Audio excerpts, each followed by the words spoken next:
going to cover four major areas of V-Ray: the light cache, quasi-Monte Carlo GI, color mapping, and environment lighting. The light cache and QMC GI render engines will take up the vast majority of this discussion, primarily because the controls and concepts for color mapping and environment lighting are smaller in scope and much easier to grasp. In Module 1, we only focused on one rendering solution, the irradiance map, and in this module we look at the last two that will be presented in this series of instruction. They are both very complex topics and can be very difficult to understand, but just like the irradiance map, when broken down they're really not so difficult to understand and can be understood quite painlessly. When I was deciding what topics to present for part 2 of these critical settings, I realized that color mapping and environment lighting needed to be included along with the various rendering solutions, not only because of the critical role they play in the typical visualization, but also because of their global impact.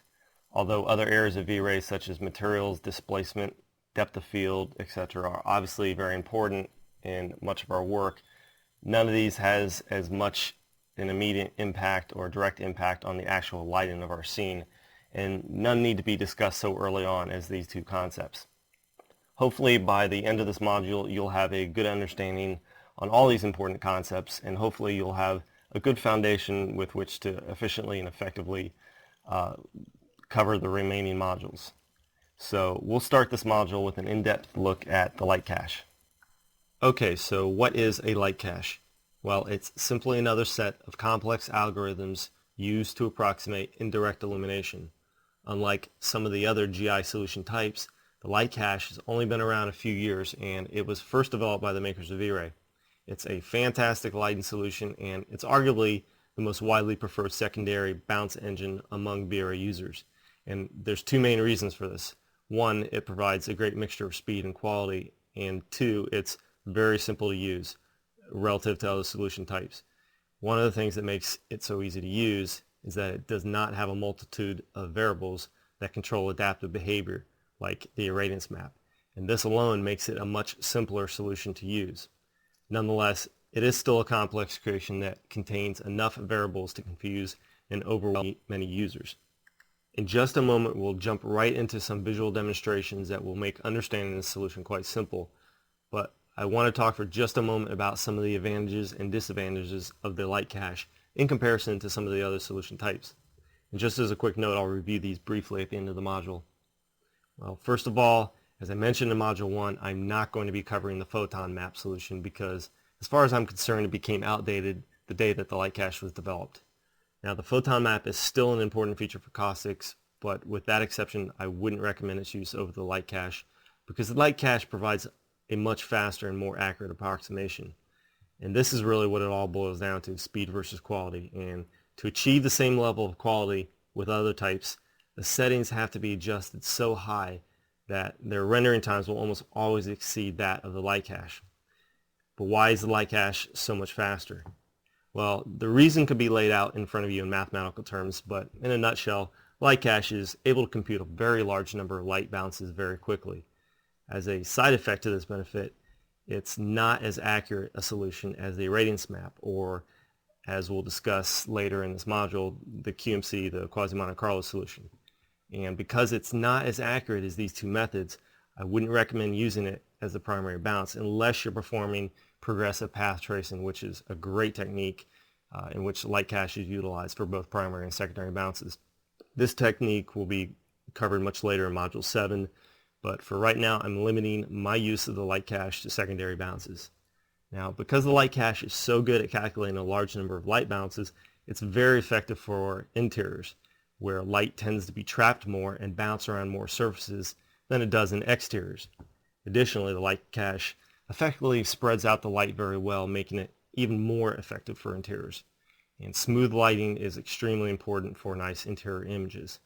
I don't mean to take away anything from using light cache for exteriors, because personally I still use it more than any other type for both interiors and exteriors.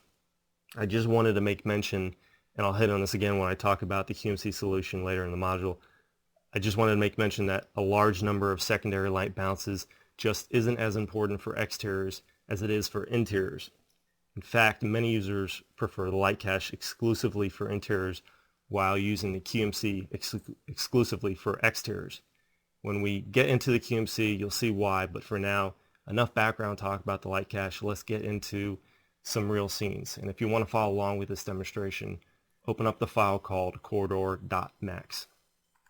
All right, in this scene I have just a few objects, a single object representing a long corridor, and 3 spheres placed along the length of the corridor. The only source of illumination is environment light, which appropriately enough is what we're going to be discussing at the end of this module. I'm going to render the scene as is, and notice also that I have the show calc phase option enabled, which allows me to see the light cache as it's being created. And when I render, you'll see a multitude of dots appear in the render window, and these are the samples being taken. Just like all rendering solutions, samples are the main ingredient in computing GI. Well, if you haven't already realized it, you may be surprised to hear that the secondary bounces were calculated before the primary bounces. I'm going to show this again by rendering the scene again. And there's the light cache, followed by the irradiance map. And why would V-Ray be doing this? Why would it be calculating the light cache first, the secondary bounces first? Well, like I said, the light cache is not as accurate as the irradiance map. So instead of calculating GI in a very detailed manner with the irradiance map and then calculating GI in a very rough manner with the light cache, V-Ray instead starts with the light cache to roughly approximate GI and then uses that information to more accurately and more quickly calculate a more detailed irradiance map. It just wouldn't make sense to do it any other way.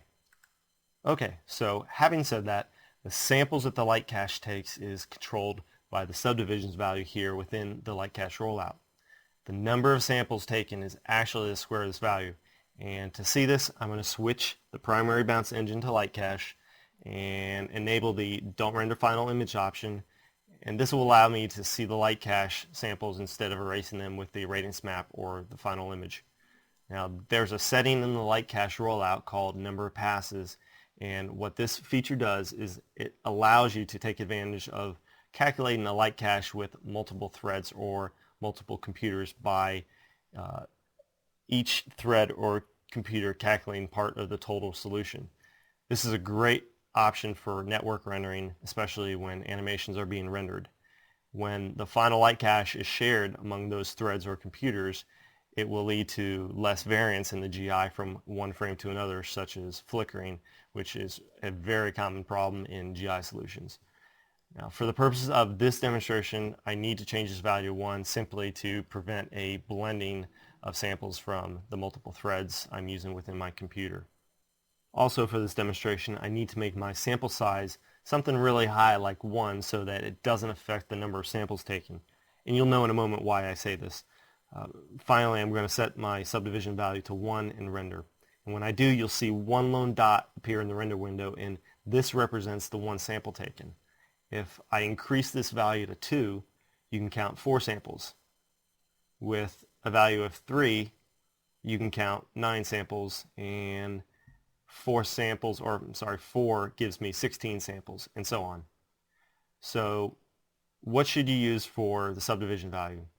Well, like most areas of V-Ray that control GI quality, I recommend 2 ranges for subdivision values, 1 for test renders and 1 for production.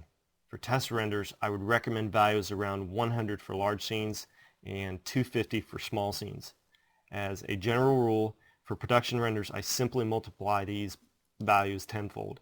So for production renders, I recommend starting with 1000 for large scenes and 2500 for small scenes.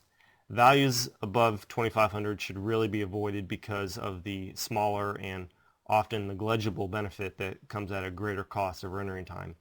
Likewise, values below 100 can provide really poor results and will almost never save a significant amount of time. That's just a quick demonstration of the subdivision setting. Now, I'm going to leave the passes at 1, but realistically, there's no real reason to change this default value. Technically, having 1 pass taken by 1 computer or thread means a more consistent light cache, and this is fine if you have a computer with only 1 thread, but the vast majority of users are using much more powerful computers like a dual core or a simple hyper-threaded Intel computer. If this is the case, you'd be shooting yourself in the foot to use lower settings. You can use higher settings, or you could increase this value to take advantage of the number of threads that you have available, but at some point you need to hold this value to ensure consistency in the light cache. Okay, now let's look at the relationship between subdivisions and sample size and how they interconnected. To make this as clear as possible, I'm going to make this connection visually and then explain what you're seeing.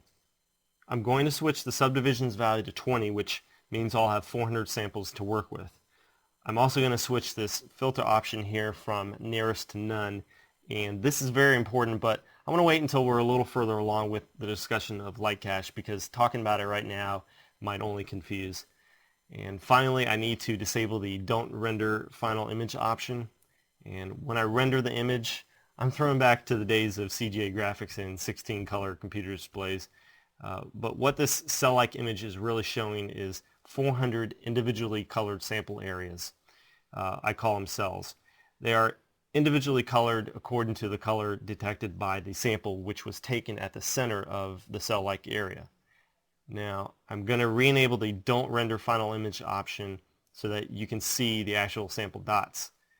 When I superimpose these dots onto the final rendered image, you can see that the samples lie in the center of the cells. Now, I want to point out a really important concept about sample size and how it's interconnected with the subdivision setting. This can be kind of confusing, so I'll try to explain it as simply as I can. The sample size specifies the maximum allowable size of a sample if, and only if, there are enough samples to allow for the size specified with this setting. In other words, if I set the subdivision value too low and there just aren't enough samples being taken, it doesn't matter how small I make the sample size because all the samples have to be spread out to cover the screen. Okay, hopefully that wasn't too confusing. In the light cache rollout, there's another setting that determines final sample size throughout a scene. When the scale setting is set to screen, the sample size value is a fraction of the screen size. So when set to the default value of 0.02, the sample size value wants to limit each sample to be no larger than 2% of the screen size.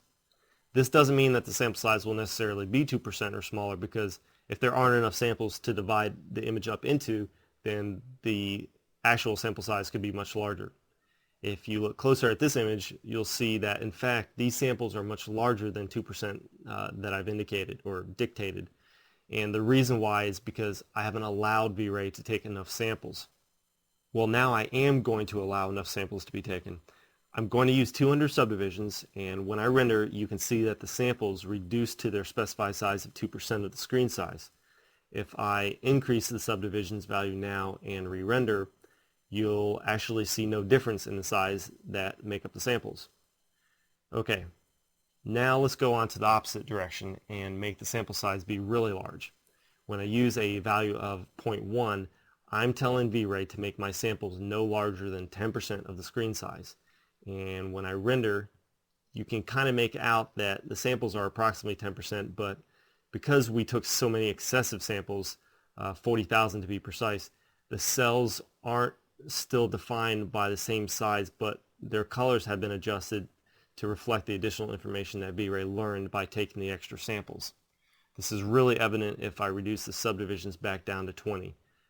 When I render again, you can clearly see that the cells are much more differentiated, though no different in size or shape.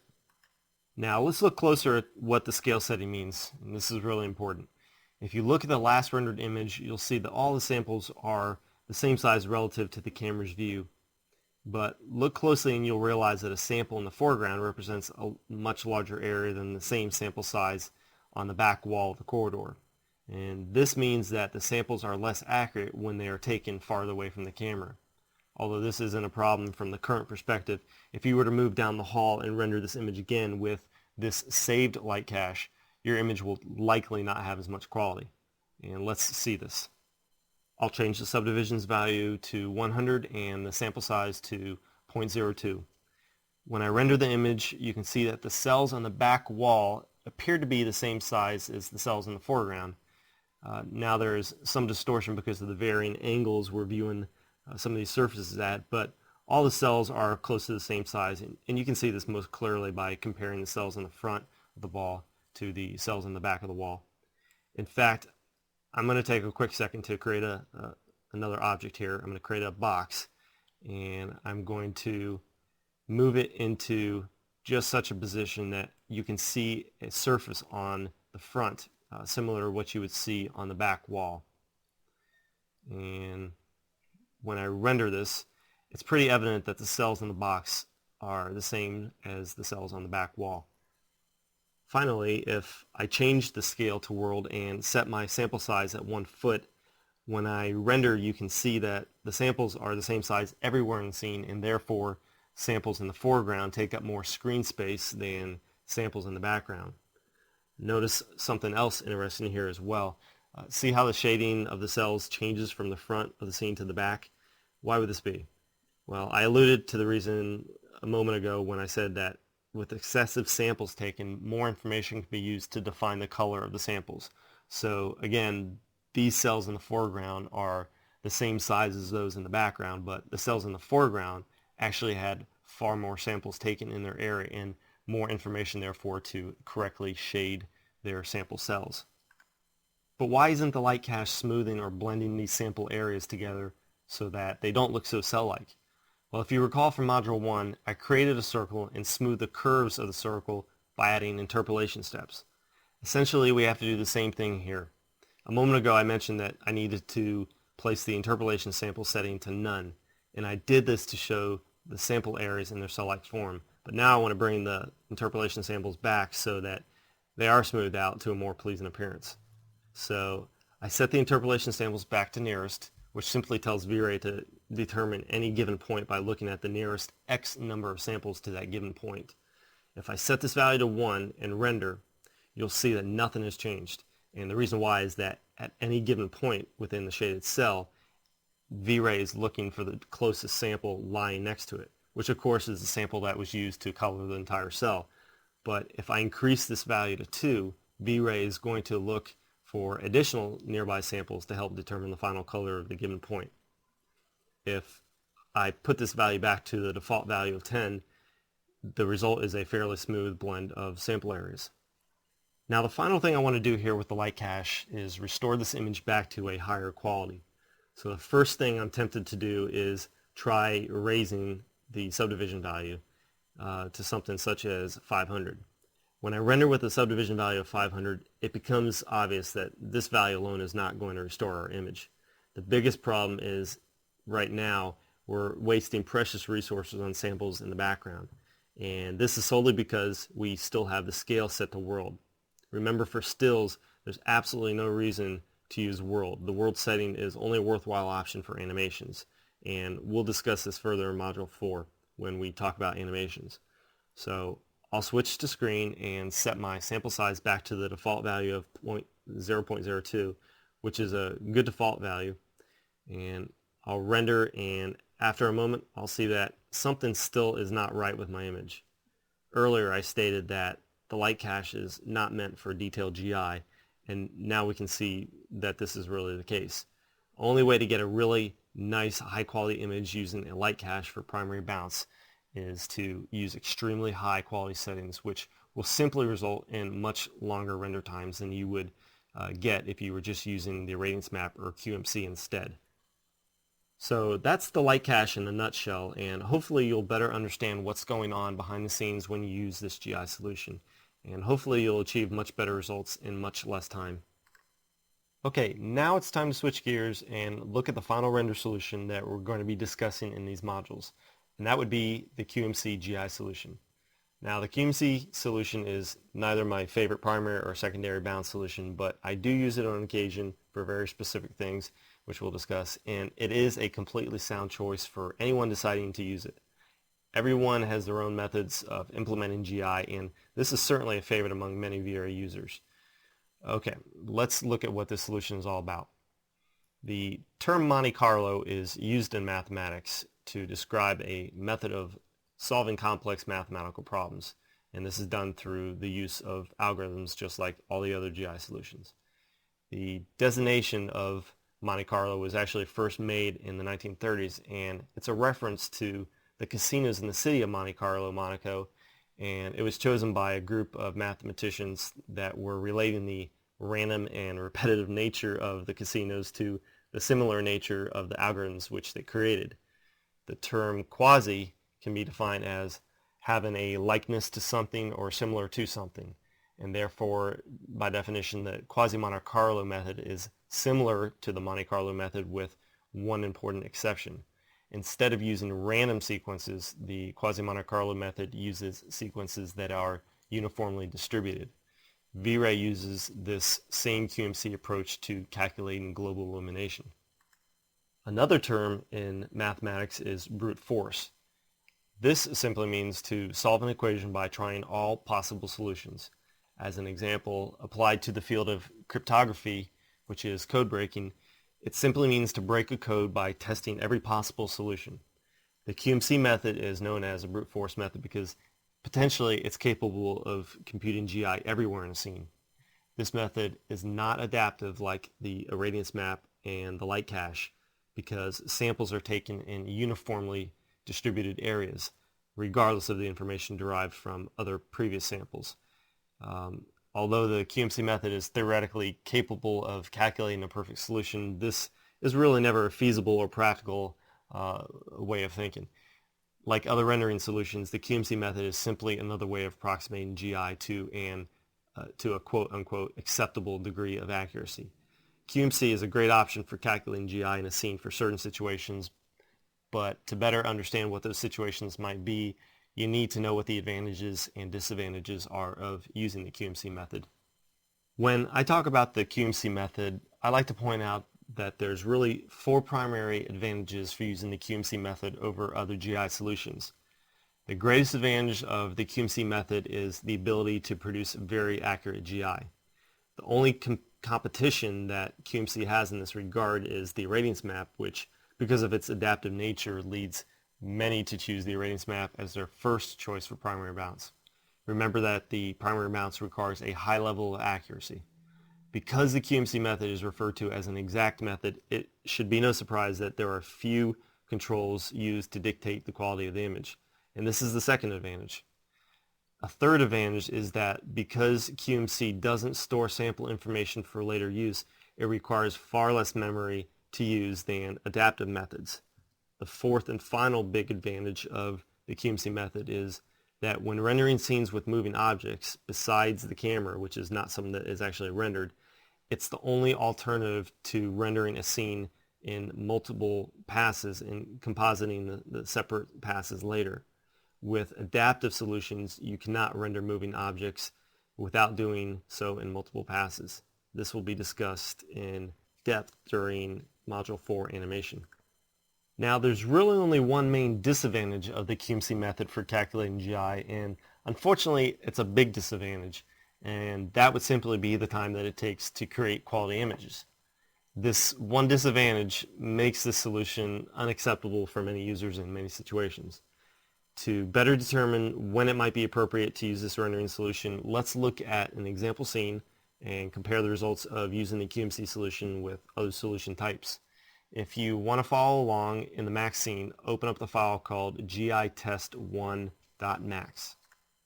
In this scene, which we've looked at before, we only have a few simple primitives, but when testing render solutions and their various parameters, it's important not to spend a lot of time conducting tests on complex scenes. As simple as the scene is, we're still going to conduct a render region of a small portion of the scene because some of the configurations that we'll be looking at will still take a good deal of time. So let's look at what GI settings we have right now. And if I open up the GI rollout, you can see that I'm using an irradiance map for the primary bounce and a light cache for the secondary bounce. In the irradiance map rollout, I'm using a low preset with a subdivision value of 20, and for the light cache, I'm using a subdivision value of 250. And all other irradiance map and QMC settings are set to their default values. I'll render the scene as is, and this is what I get. Now let's change the secondary bounce type to QMC and render with the default QMC settings. This is what I get when I do. And notice the high level of noise throughout the image. Why is this? The QMC method is supposed to provide a more accurate solution. So why does this image appear to actually be less accurate? Well, in a sense, it's showing a more accurate GI solution just not necessarily a better image. As described in the first module, the primary bounce is where detail is required, and both images have an irradiance map used as the primary bounce. As you may have assumed, the noise in the second image is coming from the secondary bounce. Unlike the light cache, which interpolates samples and blurs the secondary bounce GI to a much greater degree, the QMC is a brute force method, so GI samples are calculated independently of each other, and therefore no interpolation and no blurring can occur, which is also why there's so few settings that we're going to be dealing with. The only way to remove the noise is to improve the quality settings of the QMC solution. But to improve the image to an acceptable level, the quality of the QMC must be improved so much that the rendering time would increase so dramatically. The QMC would therefore be a poor choice for the secondary bounce in many situations. For this reason, the light cache is usually preferred as the secondary bounce solution. Now let's look at the same scene while comparing the irradiance map to the QMC for the primary bounce. To do this effectively, we'll need to make the secondary bounce solution be the same in both scenarios, and as we just saw, the light cache really is the best option for doing this. In this next demonstration, I'm making light cache subdivisions at 250 and leaving all other settings at their default value, and I'm just doing this so the light cache renders pretty quickly, and it's still going to give me a decent solution. First, I'll render the scene with an irradiance map using the same settings used in the last demonstration, and this is what I get. Now I'm going to change the primary bounce to QMC, and with the default settings, this is what I get. Again, it would appear from all the noise that the GI in this image is much less accurate than the GI in the previous image created with an irradiance map. But as before, this is not necessarily the case. The image contains noise because the GI samples are calculated independently from each other and not blurred together. We simply haven't given the QMC algorithm a chance to do what it's capable of, i.e. bring out detail and be more accurate. So how do we do this? Well, the answer lies in two different rollouts. The Quasi-Monte Carlo GI rollout shown here directly controls one aspect of the solution quality. Here we have another subdivision setting which works in a similar fashion as other subdivision settings discussed thus far. Notice that we have another setting, secondary bounces, but this setting is ghosted out. This is because the setting controls the number of times light processed by the secondary bounce solution is allowed to bounce from one surface to another. Since the QMC method is not the secondary bounce solution, this setting cannot control the number of secondary bounces, therefore it's ghosted out. By increasing the subdivision value, we can dramatically improve the quality of the image.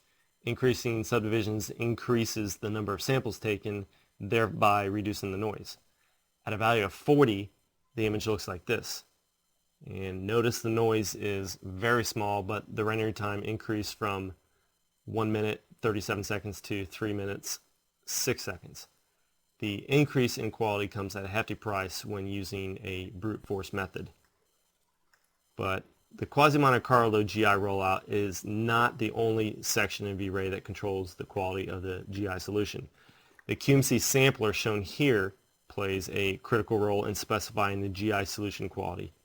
But the settings in this rollout do not only control the quality of the QMC GI, they also control, at least partially, the quality of all blurry values in G-Ray. A blurry value in V-Ray is any value that provides a blurry look, such as motion blur, depth of field, area lights, blurry reflections, or in the case of our discussion here, QMC GI. In just a moment, we'll look at some of these other blurry values and see how these settings control them. For now, let's continue the discussion about QMC GI. In V-Ray, there's a term called importance sampling that describes the technique of controlling the number of samples taken for a blurry value based on the importance of the value. By setting this parameter to its lowest possible value of 0.0, you're telling V-Ray that you don't want to conduct importance sampling and therefore don't want V-Ray to base the number of samples taken for a blurry value on how important the value is. By setting this parameter to its highest possible value of 1.0, you are telling V-Ray that you do want to abbreviate the QMC GI algorithm for each blurry value based on their importance. And why would you want to do this? Well, just like any other area of V-Ray, we want to save time. So before we go any further, let's render a few examples with these settings in action. I'm going to place the QMC GI subdivision value back to its default value of 8 and leave all the other QMC sampler values to their default value. And when rendered, this is the image I get. Notice the noise is returned because of the low subdivision settings that we're using.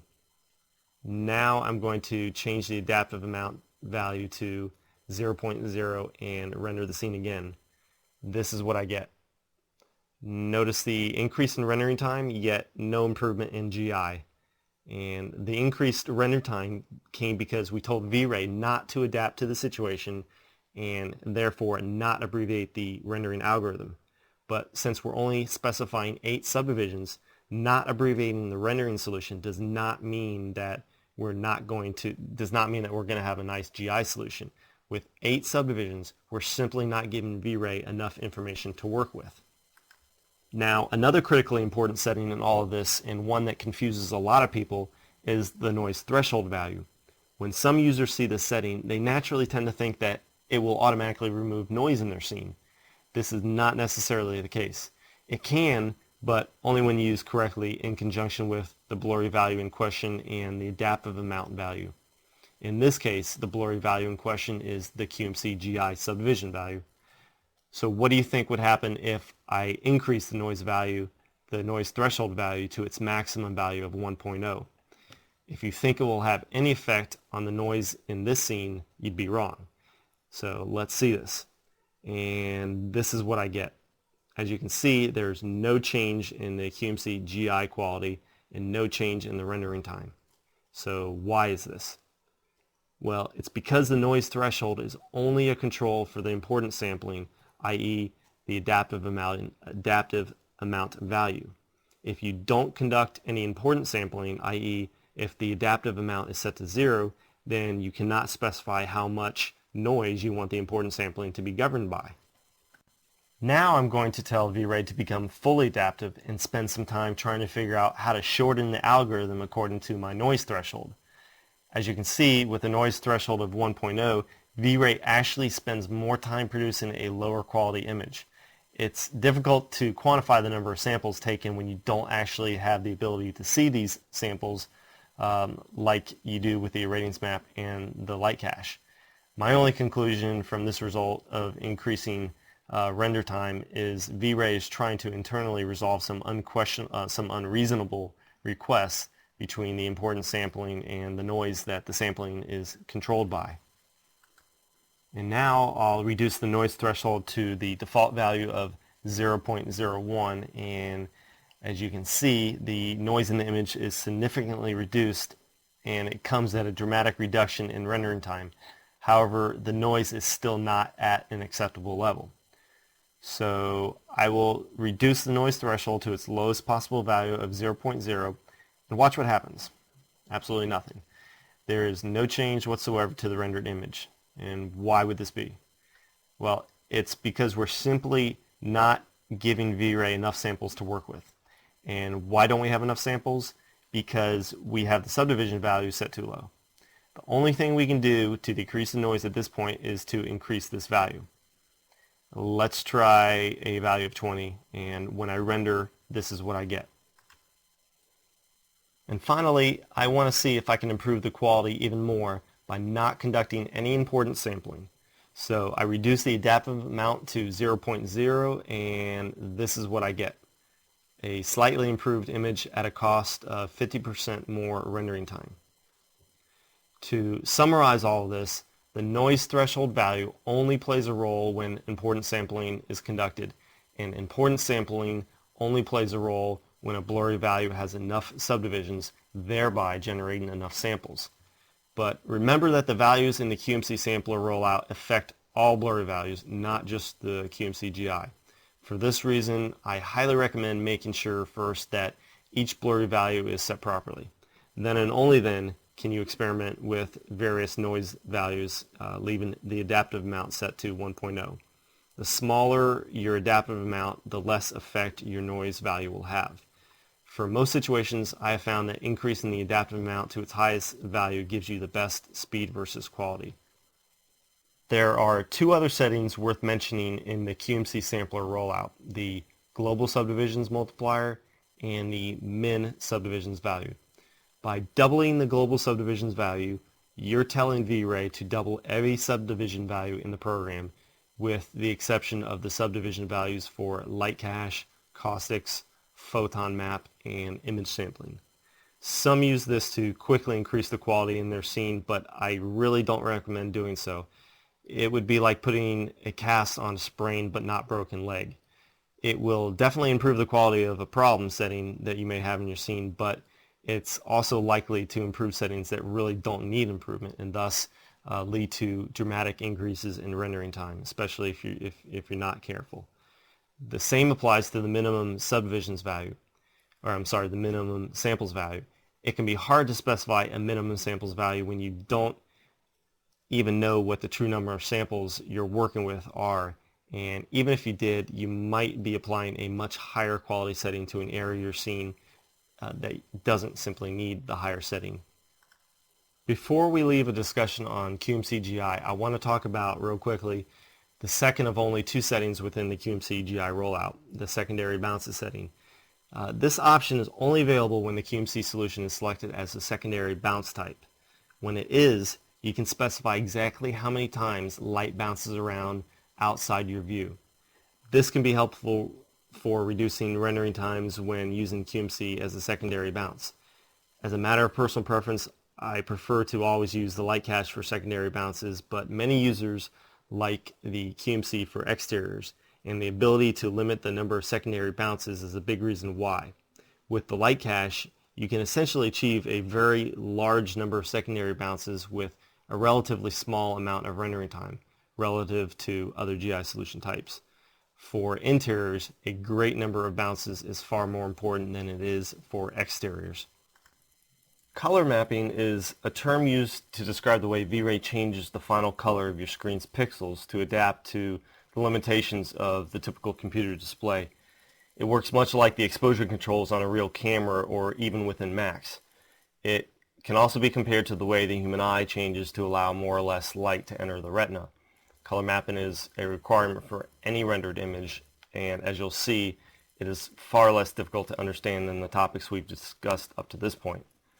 As mentioned, color mapping is a lot like exposure control, and while you could use exposure control in the environment effects dialog box, I wouldn't recommend doing so because color mapping in V-Ray provides much more power and versatility than the exposure controls native to Macs, and using both color mapping and exposure control would be like using exposure control twice. The results are difficult to predict and usually not very good. Well, all of the color mapping controls are found here in the color mapping rollout, and in the drop-down list we have 7 different options to choose. By default, linear color mapping is employed, and all this option does is multiply the final intensity of all pixels within the 0 to 255 range, and it does so in an equal amount. For any color, an intensity of 0 results in a pure black pixel, and for any color, an intensity of 255 results in a pure white pixel. So all the pixels that want to be displayed in this range are adjusted to the same degree, either up or down in intensity. But some pixels actually want to be displayed above this 255 level. If, for example, you look at the sun with the naked eye, you naturally want to squint or shut your eyes to keep them from being damaged. Yet, if you just take a picture of a midday sun and look at it with the naked eye, all you see is the color white. Well, when you look at the sun with the naked eye, you see pure white, which corresponds to a color of 255, but the sun shines with luminosity or radiation, which is actually what burns your eyes. The color of the sun is captured in a photograph as pure white and nothing more, because the illumination is clipped at this 255 value. The same thing happens automatically with color mapping. Illumination in an image that wants to be higher than this value of 255, such as a direct view of a V-Ray sun, is clipped at this value. Now, although there are 7 different options for color mapping, I recommend using one of 4 different options: linear, exponential, HSV exponential, or Reinhardt. And let's look at these other three briefly that we haven't talked about. The exponential option saturates a pixel, i.e. adds color to a pixel based on its intensity.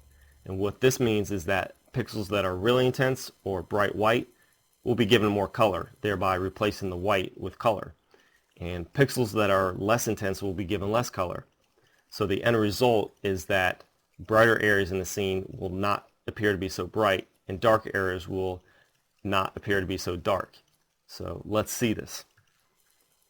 In this scene, which I'm rendering with linear color mapping, I have direct light striking parts of the scene with a light that has a very high intensity. Notice these burned out high intensity areas here. I'm going to load this image into the RAM player and render the scene again with exponential color mapping. And with exponential, I can see that the pixels that were previously burned out are now replaced with color. The brighter the pixels, the more color they received. Conversely, the pixels that were previously not so bright didn't receive as much color. And therefore, all the pixels are closer together in both color and intensity. This, in effect, is exposure control, and this is a great tool to control overly bright areas and make dark areas of your scene not appear to be so dark. Now let's look at another great option for color mapping, HSV exponential. HSV stands for hue, saturation, and value. What this option does is it preserves the hue and saturation, i.e. doesn't change it, but rather changes the value of a pixel color based on its intensity. And let's see exactly what I mean by this. So I'll switch to HSV and render the scene again. Now I'll load this image into RAM player, and so we have HSV on the left and exponential on the right. I want to focus on this particular highlight right here, so I'll move the window divider on this highlight. Now I'll open the color selector and bring up the actual color that is applied to the torus. So what did HSV do?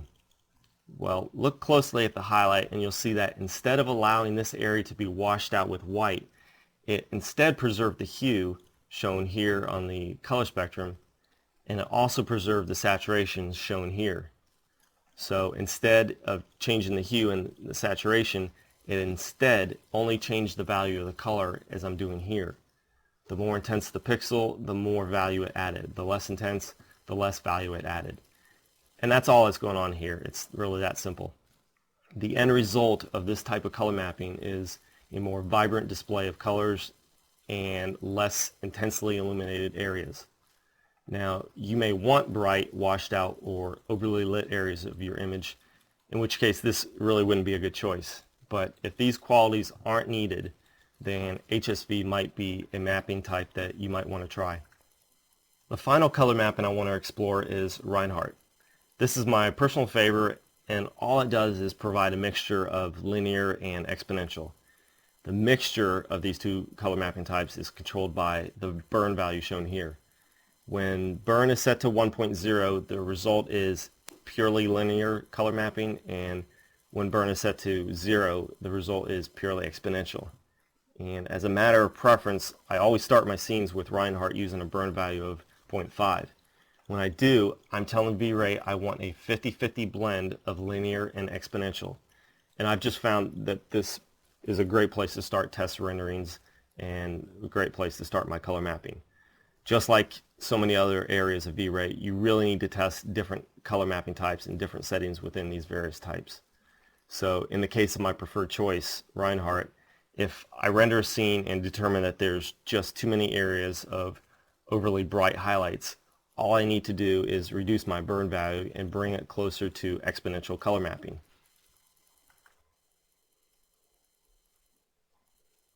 There's one more feature in color mapping that I want to point out, and this one can really help improve the look of your scenes by fixing a really common problem in visualizations. With the first 4 color mapping types available in the drop-down menu, you're given the ability to increase or decrease the illumination of dark areas of your image separately from bright areas of your image. Raising the bright multiplier increases illumination in already bright areas of your scene, and decreasing the bright multiplier decreases the illumination. The dark multiplier works the same way, therefore raising the dark multiplier increases illumination in already dark areas of your scene, and decreasing the dark multiplier decreases the illumination. And to see this, I'm going to open a scene similar to the one we've already worked in, but this one has a ceiling overhead except for a small opening on two sides of the square room that we're in. If I render this as is with linear color mapping, I can see that I have a decent looking image, but what if these dark areas are too dark? What can I do? Well, as I said, Reinhardt is my favorite color mapping type, but when I need this kind of control, I need to switch to another mapping type such as linear or exponential. So to make these dark areas a little brighter, all I have to do is increase the dark multiplier. And when I render, I can see in fact that the dark areas got brighter. I can go in the opposite direction and decrease take light away from the already dark areas by decreasing the dark multiplier. And I can do the same with the bright multiplier. Decreasing the bright multiplier decreases the illumination in all the bright areas of my scene. And notice also the background decreased in illumination. I can disable this effect, or this side effect if you will, by disabling the affect background option to prevent this from happening.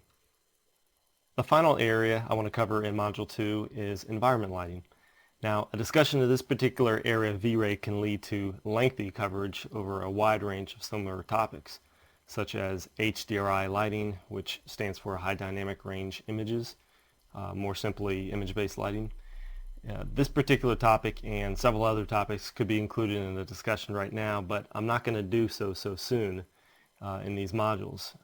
My intent here is to simply introduce the concepts that we can build on in other modules, and so I just want to make sure you understand all the major components, i.e. the critical settings that go into illuminating scenes that we'll be working in, and environment lighting, as I'm going to explain it now, is one of those. Again, these first two modules are just the critical settings, and I want to keep as many variables out of the equation as I can. So environment lighting is simply illumination of a scene with skylight. But the skylight that I'm talking about can be created in a number of different ways. It can be image-based, which means using HDRI images, as I just mentioned, to store or project luminosity into a scene.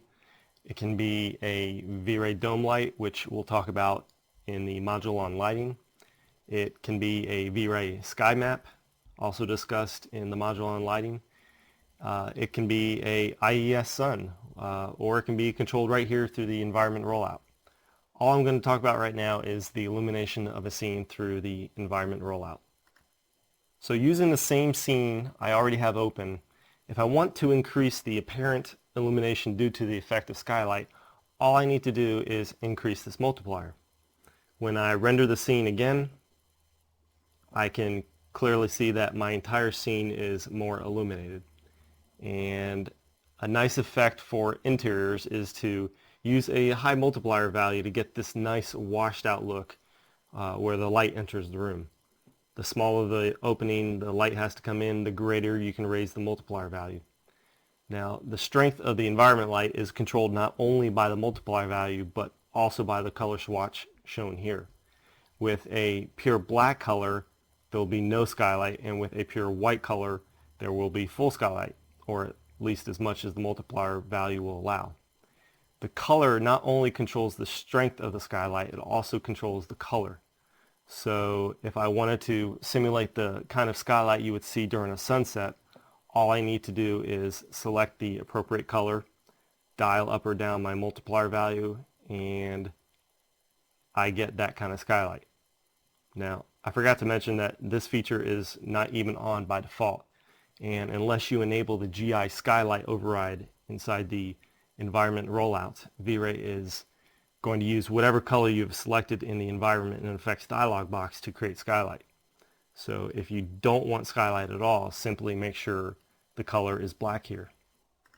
Now, one final note about the environment rollout.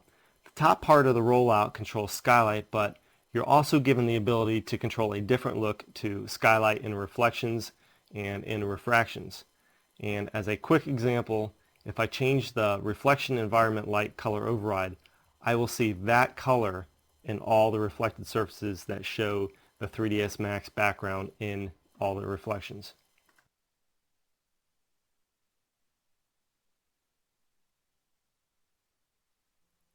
Okay, now I just want to summarize what we covered in this module, Critical V-Ray Settings Part 2.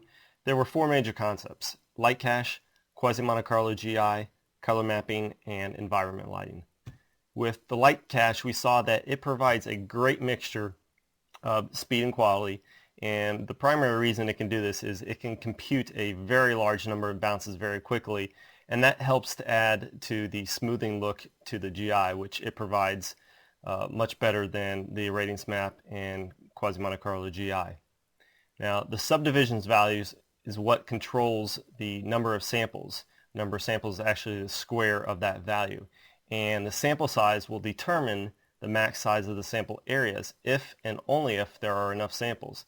If there are not enough samples, then the sample size area will be much larger. The screen option is a great option for stills, and the world option should really only be used for animations in which you move in and around your scene. And the more you move through your scene, front to back, the more that really applies than just moving side to side or left to right. If you are having problems with blotches and you want to smooth out those blotches, smooth out the GI, you can always try to increase the interpolation samples to do so. And the light cache is really best utilized for secondary bounces because unlike the quasi-Monte Carlo GI and irradiance map, it was not made for details. And because it's a good secondary bounce and because it provides a good smooth look, it's a great option for interiors, which is what it's most widely used for, although many still use it for exteriors, myself included. Quasi-Monte Carlo GI is simply a brute force method, and as it states here, it is capable of calculating a quote-unquote perfect solution, although that's really not possible. This is just in theory. And it's guided by primarily the subdivision value in the QMC GI rollout and the values in the QMC sampler rollout. Now, the QMC sampler rollout does not just control quasi-Monte Carlo GI, it controls all settings, all values in V-Ray that are blurry values. Blurry values are anything like depth of field, motion blur, etc. Now, the noise threshold within the QMC sampler rollout is completely useless if there are not enough samples for each particular blurry value that the noise threshold has an impact on. And it also does not affect the quasi-Monte Carlo GI if there is no important sampling, and important sampling is controlled by the adaptive amount. So if the adaptive amount is 0 and there is no important sampling, the noise threshold will do nothing for you. And be careful of using minimum samples and the global subdivision multiplier, because changing these from the default value of 1 can really slow down your renderings, can really have a global impact to all the subdivision values in V-Ray. Quasi-Monte Carlo GI is really best utilized for primary bounces because of the detail it can provide, and people do use it for secondary bounces simply because they can control the exact number of bounces, and because of that, it's most commonly used for exteriors when it is used as secondary bounce, where people can control the number of bounces and not let it go to a ridiculous amount. Color mapping is simply the changing of colors of pixels in the final image based on the display limitations that computers have. And not just computers, but any display, TVs also. Every image has it. You can't do without it. And there's 7 different types. There are 4 that I recommend using: linear, exponential, HSV, exponential, and Reinhardt. Reinhardt being my personal favorite. You never really want to use exposure control when you're using color mapping. It usually leads to bad results and unpredictable results. And one of the greatest things about some of the different options like linear and exponential is you can control the illumination in bright areas separately from dark areas. That is a tremendous benefit to some of these different options. Reinhardt, again, my personal favorite. It provides a mixture of linear and exponential.